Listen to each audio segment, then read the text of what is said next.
Chapter 5. How to create your own happiness. Who decides whether you shall be happy or unhappy? The answer: you do. A television celebrity had as a guest on his program an aged man, and he was a very rare old man indeed. His remarks were entirely unpremeditated and, of course, absolutely unrehearsed. They simply bubbled up out of a personality that was radiant and happy. And whenever he said anything, it was so naive, so apt, that the audience roared with laughter. They loved him. The celebrity was impressed and enjoyed it with the others. Finally, he asked the old man why he was so happy. "You must have a wonderful secret of happiness," he suggested. "No," replied the old man, "I haven't any great secret. It is just as plain as the nose on your face. When I get up in the morning," he explained, "I have two choices, either to be happy or to be unhappy. And what do you think I do? I just choose to be happy, and that's all there is to it." That may seem an oversimplification, and it may appear that the old man was superficial. But I recall that Abraham Lincoln, whom nobody could accuse of being superficial, said that people were just about as happy as they made up their minds to be. You can be unhappy if you want to be. It is the easiest thing in the world to accomplish. Just choose unhappiness. Go around telling yourself that things are not going well, that nothing is satisfactory, and you can be quite sure of being unhappy. But say to yourself, things are going nicely, life is good, I choose happiness, and you can be quite certain of having your choice. Children are more expert in happiness than adults. The adult who can carry the spirit of a child into middle age and old age is a genius. For he will preserve the truly happy spirit with which God endowed the young. The subtlety of Jesus Christ is remarkable, for he tells us that the way to live in this world is to have the childlike heart and mind. In other words, never get old or dull or dated in spirit. Don't become super sophisticated.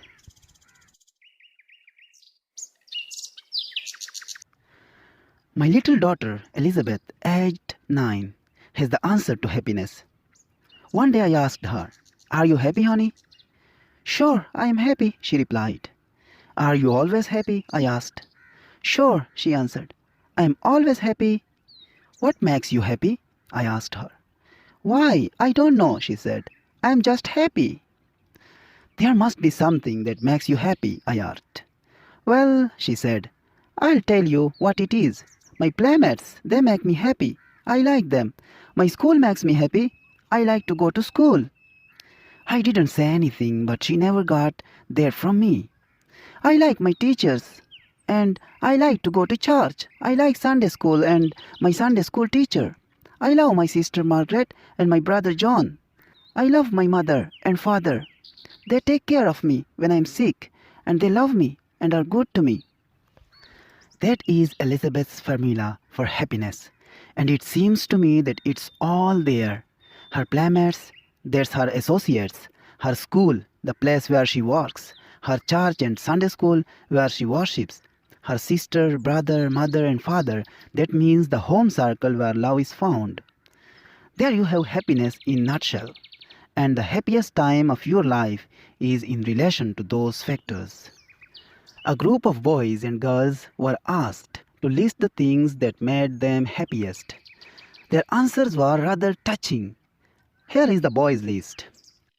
A swallow flying, looking into deep, clear water, water being caught at the bow of a boat, a fast train rushing, a builder's crane lifting something heavy, my dog's eyes.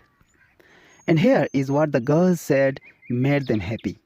Street lights on the river, red roofs in the trees, smoke rising from a chimney, red velvet, the moon in the clouds. There is something in the beautiful essence of the universe that is expressed, though only half articulated by these things.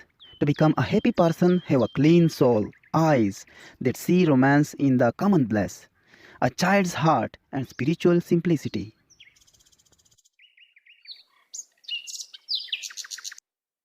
Many of us manufacture our own unhappiness.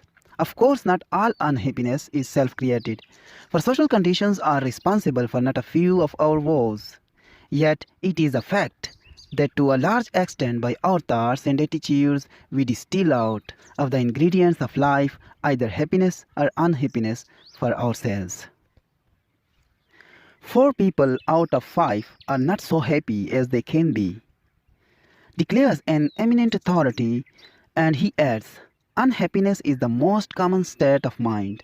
Whether human happiness strikes as low a level as this, I would hesitate to say, but I do find more people living unhappy lives than I would care to compute. Since a fundamental desire of every human being is for that state of experience called happiness, something should be done about it. Happiness is achievable, and the process for obtaining it is not complicated. Anyone who desires it, who wills it, and who learns and applies the right formula may become a happy person. In a railroad dining car, I sat across from a husband and wife, strangers to me. The lady was expensively dressed, as the 4 diamonds and custom which she wore indicated, but she was having a most unpleasant time with herself. Rather loudly she proclaimed that the car was dingy and draughty, the service abominable, and the food most unpalatable. She complained and fretted about everything. Her husband, on the contrary, was a genial, affable, easygoing man who obviously had the capacity to take things as they came. I thought he seemed a bit embarrassed by his wife's critical attitude and somewhat disappointed too, as he was taking her on this trip for pleasure. To change the conversation, he asked what business I was in, and then said that he was a lawyer. Then he made a big mistake, for with a grin he added, my wife is in the manufacturing business. This was surprising, for she did not seem to be the industrial or executive type. So I asked, what does she manufacture? Unhappiness, he replied. She manufactures her own unhappiness. Despite the icy coolness that settled upon the table following this ill-advised observation, I was grateful for his remark, for it describes exactly what so many people do. They manufacture their own unhappiness. It is a pity too, for there are so many problems created by life itself that dilute our happiness, that it is indeed most foolish to distill further unhappiness with your own mind.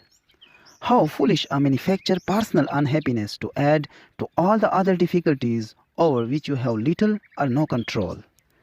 Rather than to emphasize the manner in which people manufacture their own unhappiness, let us proceed to the formula for putting an end to this misery-producing process. Suffice it to say that we manufacture our unhappiness by thinking unhappy thoughts, by the attitudes which we habitually take, such as the negative feeling that everything is going to turn out badly, or that other people are getting what they do not deserve, and we are failing to get what we do deserve. Our unhappiness is further distilled by saturating the consciousness with feeling of resentment, ill will, and hate. The unhappiness producing process always makes important use of the ingredients of fear and worry. Each of these matters is dealt with elsewhere in this book. We merely want to make the point at the present time and stress it forcefully that a very large proportion of the unhappiness of the average individual is self-manufactured. How then may we proceed to produce not unhappiness but happiness?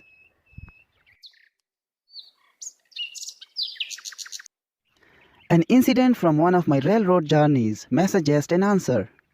One morning in an old-style Pullman car, approximately a half-dozen of us were shaving in the men's lounge. As always in such close and crowded quarters after a night on the train, this group of strangers was not disposed to be gay. And there was little conversation, and that little was mostly mumbled. Then a man came in wearing on his face a broad smile. He greeted us all with a cheery good morning, but received rather unenthusiastic grunts in return. As he went about his shaving, he was humming, probably quite unconsciously, a gay little tune. It got a bit on the nerves of some of the men. Finally, one said rather sarcastically. You certainly seem to be happy this morning. Why all the cheer? Yes, the man answered. As a matter of fact, I am happy. I do feel cheerful. Then he added, I make it a habit to be happy. That is all that was said. But I am sure that each man is that lounge. That is all that was said. But I am sure that each man in that lounge left the train with those interesting words in mind. I make it a habit to be happy. I make it a habit to be happy. The statement is really very profound, for our happiness or unhappiness depends to an important degree upon the habit of mind we cultivate. The collection of wise sayings, the book of Proverbs, tell us that he that is of a merry heart hath a continual feast. In other words, cultivate the merry heart, that is, develop the happiness habit, and life will become a continual feast, which is to say you can enjoy life every day. Out of the happiness habit comes a happy life. And because we can cultivate a habit, we therefore have the power to create our own happiness. The happiness habit is developed by simply practicing happy thinking. Make a mental list of happy thoughts and pass them through your mind several times every day. If an unhappiness thought should enter your mind, immediately stop, consciously eject it, and substitute a happiness thought. Every morning before arising, lie relaxed in bed and deliberately drop happy thoughts into your conscious mind. Let a series of pictures pass across your mind of each happy experience you expect to have during the day. Savor their joy. Such thoughts will help cause events to turn out that way. Do not affirm that things will not go well that day, by merely saying that you can actually help to make it so. You will draw to yourself every factor, large and small, that will contribute to unhappy conditions. As a result, you will find yourself asking, why does everything go badly for me? What is the matter with everything? The reason can be directly traced to the manner in which you begin the day in your thoughts. Tomorrow try this plan instead. When you arise, say out loud 3 times this one sentence. This is the day which the Lord hath made. We will rejoice and be glad in it. Only personalize it and say, I will rejoice and be glad in it. Repeat it in a strong, clear voice and with positive tone and emphasis. The statement, of course, is from the Bible, and it is a good cure for unhappiness. If you repeat that one sentence 3 times before breakfast and meditate on the meaning of the words, you will change the character of the day by starting off with the happiness psychology. While dressing or shaving or getting breakfast, say aloud a few such remarks as the following. I believe this is going to be a wonderful day. I believe I can successfully handle all problems that will arise today. I feel good physically, mentally, emotionally. It is wonderful to be alive. I am grateful for all that I have had, for all that I now have, and for all that I shall have. Things are not going to fall apart. God is here, and He is with me, and He will see me through. I thank God for every good thing.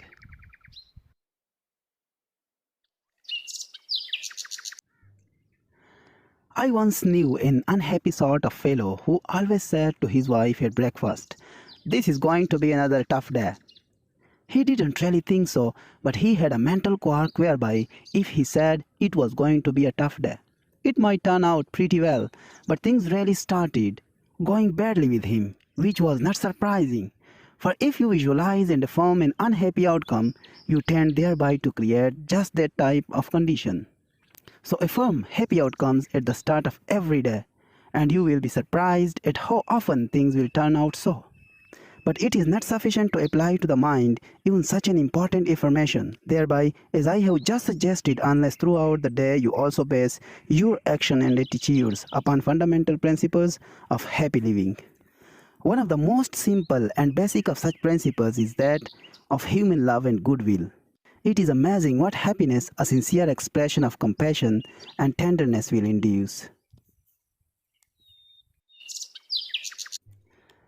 My friend Dr. Samuel Shoemaker once wrote a moving story about a mutual friend, Ralston Young, famous as Redcap number 42, in the Grand Central Station in New York. He carries bags for a living, but his real job is living the spirit of Christ as a redcap in one of the world's greatest railway stations. As he carries a man's suitcase, he tries to share a little Christian fellowship with him. He carefully watches a customer to see if there is any way in which he can give him more courage and hope. He is very skillful in the way he goes about it too. One day, for example, he was asked to take a little old lady to her train. She was in a wheelchair, so he took her down on the elevator. As he wheeled her into the elevator, he noticed that there were tears in her eyes.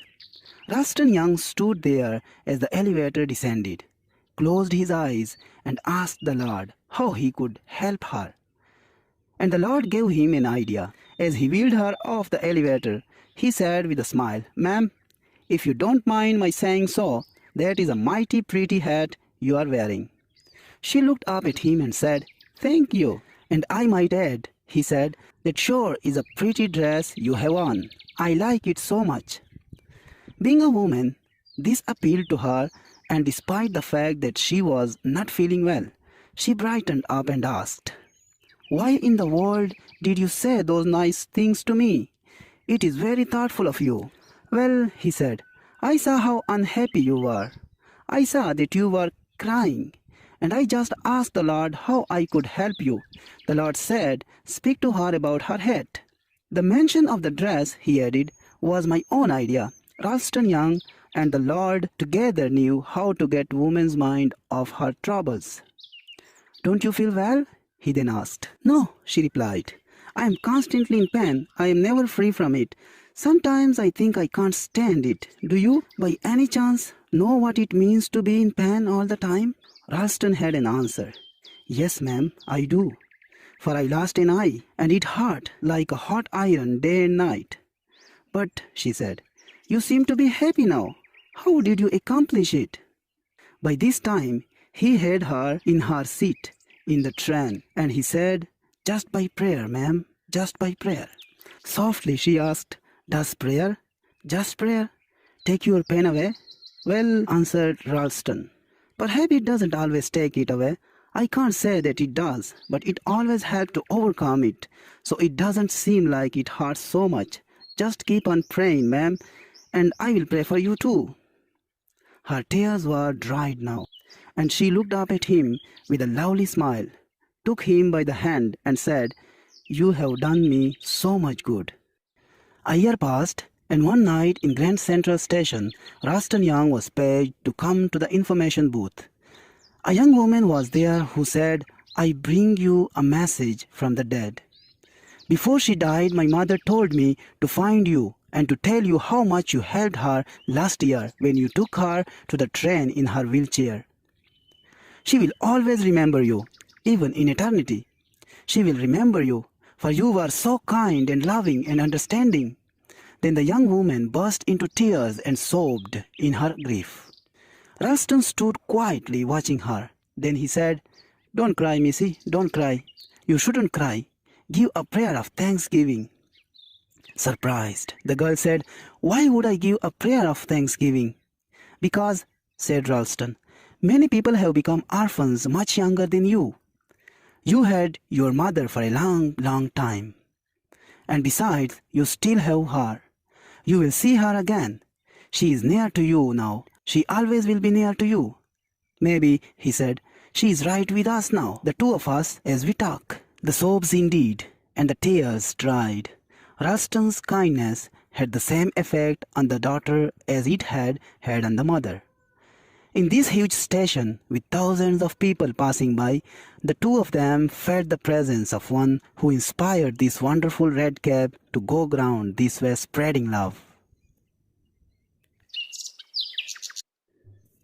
"Where love is," said Tolstoy, "God is," and we might add, "where God and love are, there is happiness." So a practical principle in creating happiness is to practice love. A genuinely happy man is a friend of mine, H.C. Matron, who with his equally happy wife, Mary, travels throughout the country in the course of his work. Mr. Matron carries a unique business card on the reverse side of which is seated the philosophy which has brought happiness to him and his wife, and to hundreds of others who have been so fortunate as to feel the impact of their personalities. The card reads as follows. The way to happiness: keep your heart free from hate, your mind from worry, live simply, expect little, give much, fill your life with love, scatter shine, forget self, think of others. Do as you would be done by. Try this for a week and you will be surprised. As you read these words, you may say, there is nothing new in that. Indeed, there is something new in it if you have never tried it. When you start to practice it, you will find it the newest, freshest, most astonishing method of happy and successful living you have ever used. What is the value of having known these principles all your life if you have never made use of them? Such inefficiency in living is tragic. For a man to have lived in poverty when all the time right on his doorstep is gold indicates an unintelligent approach to life. This simple philosophy is the way to happiness. Practice these principles for just 1 week, as Mr. Matron suggests. And if it has not brought you the beginnings of real happiness, then your unhappiness is very deep-seated indeed. Of course, in order to give power to these principles of happiness and make them work, it is necessary to support them with a dynamic quality of mind. You are not likely to secure effective results, even with spiritual principles, without spiritual power. When one experiences a dynamic spiritual change inwardly, success with happy producing ideas becomes extraordinarily easy. If you begin to use spiritual principles, however awkwardly, you will gradually experience spiritual power inwardly. I can assure you that this will give you the greatest source of happiness you have ever known. It will stay with you too, as long as you live a God-centered life. In my travels about the country, I have been encountering an increasing number of genuinely happy individuals. These are persons who have been practicing the techniques described in this book, and which I have presented in other volumes and in other writings and talks, and which other writers and speakers have likewise been giving to receptive people. It is astonishing how people can become inoculated with happiness through an inner experience of spiritual change. People of all types everywhere are having this experience today. In fact, it has become one of the most popular phenomena of our times, and if it continues to develop and expand, the person who has not had a spiritual experience will soon be considered old-fashioned and behind the times. Nowadays, it is smart to be spiritually alive. It is old fogism to be ignorant of that happiness-producing transformation which people everywhere are enjoying at this time. Recently, after finishing a lecture in a certain city, a big, strapping, fine-looking man came up to me. He slapped me on the shoulder with such force that it almost bowled me over. "Doctor," he said in a booming voice, "how about coming out with the gang? We are having a big party at the Smith's house, and we would like you to come along. It's going to be a well of a shindig, and you ought to get in on it." So ran his racy invitation. Well, obviously, this didn't sound like a proper party for a preacher. And I was hesitant. I was afraid I might cramp everyone's style, so I began to make excuses. "Oh, forget it," my friend told me. "Don't worry, this is your kind of party. You will be surprised. Come on along. You will get the kick of your life out of it." So I yielded and went along with my buoyant and racy friend, and he was certainly one of the most infectious personalities I had encountered in quite a while. Soon we came to a big house set back among trees with a wide, sweeping driveway up to the front door. From the noise issuing from the open windows, there was no question but that quite a party was in progress, and I wondered what I was getting myself into. My host, with a great shout, dragged me into the room, and we had quite a handshaking time. And he introduced me to a large group of gay and exuberant people. They were a happy, joyous lot of folk.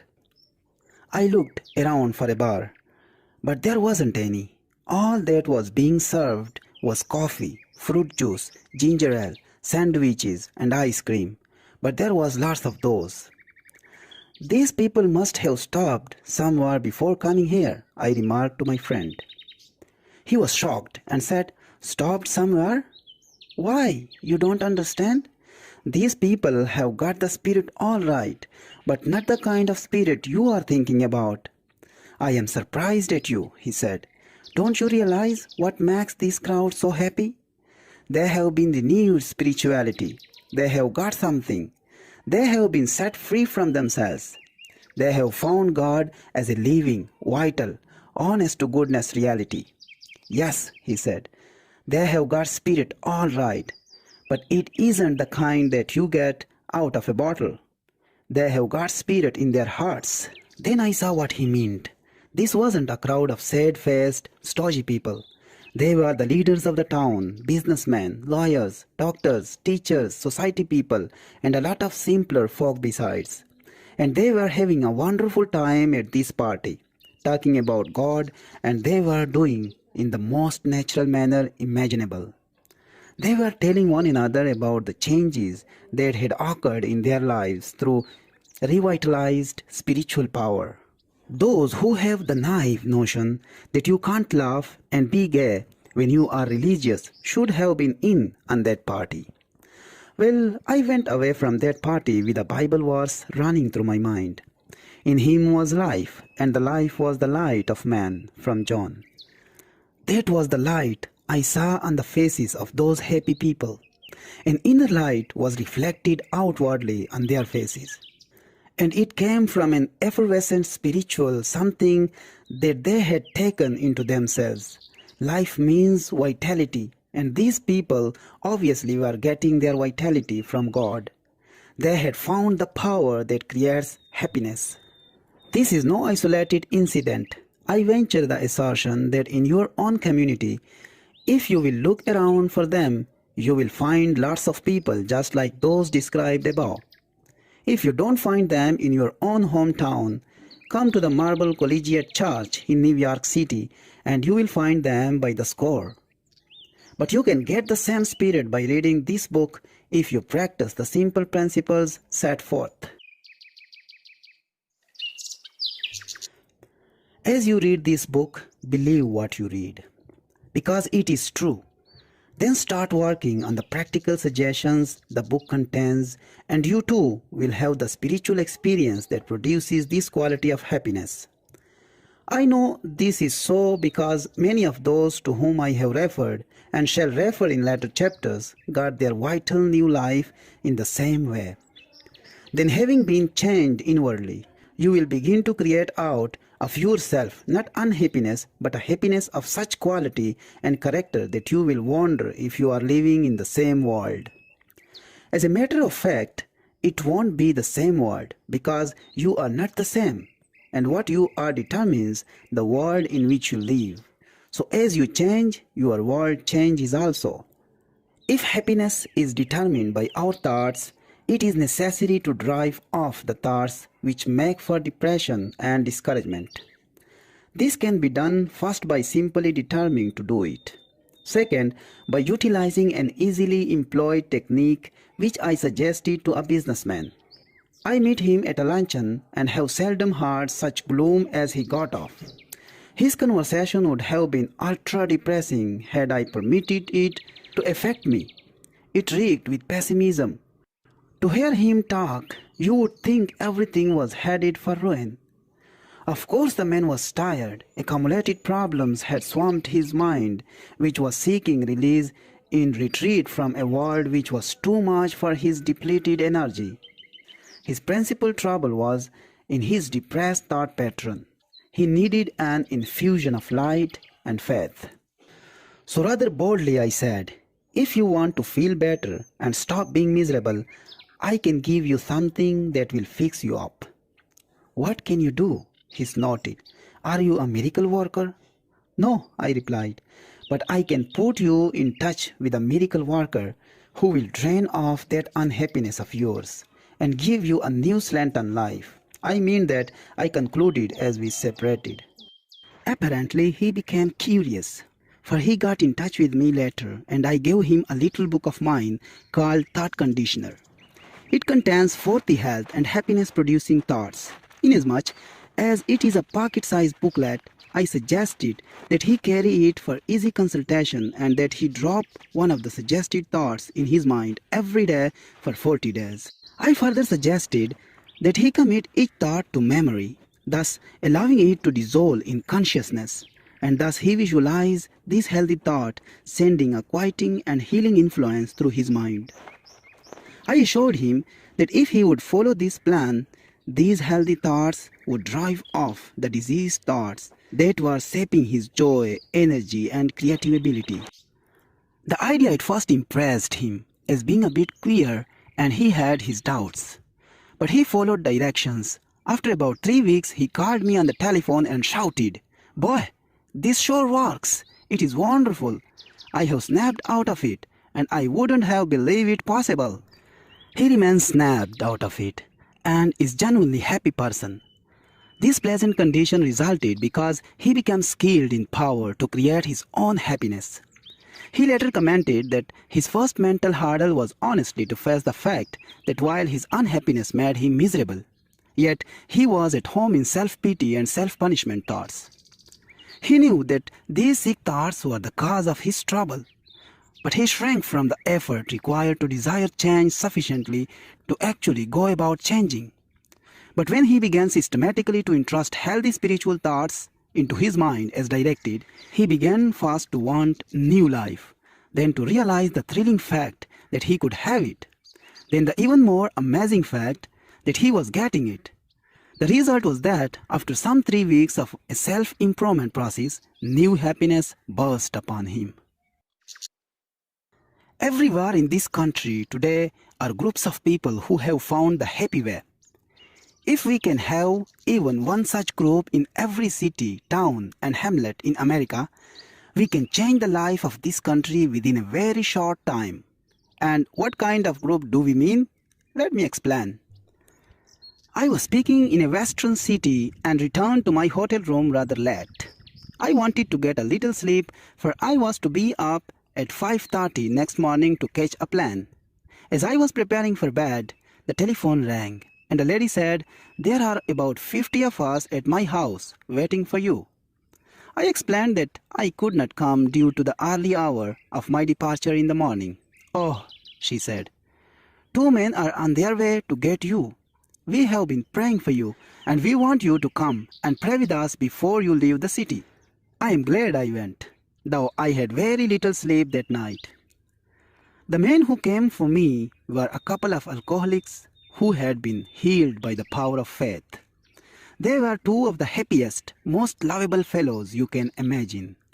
The home to which they took me was packed. People were sitting on the stairways, on the tables, on the floor. One man was even perched on the grand piano. And what were they doing? They were having a prayer meeting. They told me that 60 such prayer groups were going on in that city all the time. I was never in such a meeting. They were anything but a stuffy group. They were a released, happy crowd of real people. I found myself strangely moved. The spirit in that room was tremendous in its lifting force. The group would burst into song, and I never heard such singing. The room was filled with a wonderful spirit of laughter. Then a woman stood up. I saw that she had braces on her legs. And she said, "They told me I would never walk again. Do you want to see me walk?" And she walked up and down the room. "What did it?" I asked. "God," she replied, simply. Then another fine-looking girl said, "Did you ever see a victim of the narcotics habit?" "Well, I was one, and I was healed." There she sat, a beautiful, modest, charming young woman, and she too said, "God did it." Then a couple who had drifted apart told me that they had been brought together and they were happier than ever before. How did it come about? I asked. And their reply was, God did it. A man said he had been a victim of alcohol, that he had dragged his family down until they were living in abject poverty and he was a complete failure. And now, as he stood before me, he was a strong, healthy personality. I started to ask how, but he nodded and said, God did it. Then they burst into another song, and then someone dimmed the lights, and we all held hands around in a great circle. I had a feeling as though I had hold of an electric wire. Power was flowing around that room. Without any question, I was the least spirituality developed person in that group. I knew in that moment that God was right there in that house, and those people had found him. They had been touched by his power. He had given them new life. This life bubbled up in an irrepressible effervescence. This is the secret of happiness. All else is secondary. Get this experience and you have got real, unalloyed happiness, the best the world offers. Don't miss it whatever you do in this life, for this is it.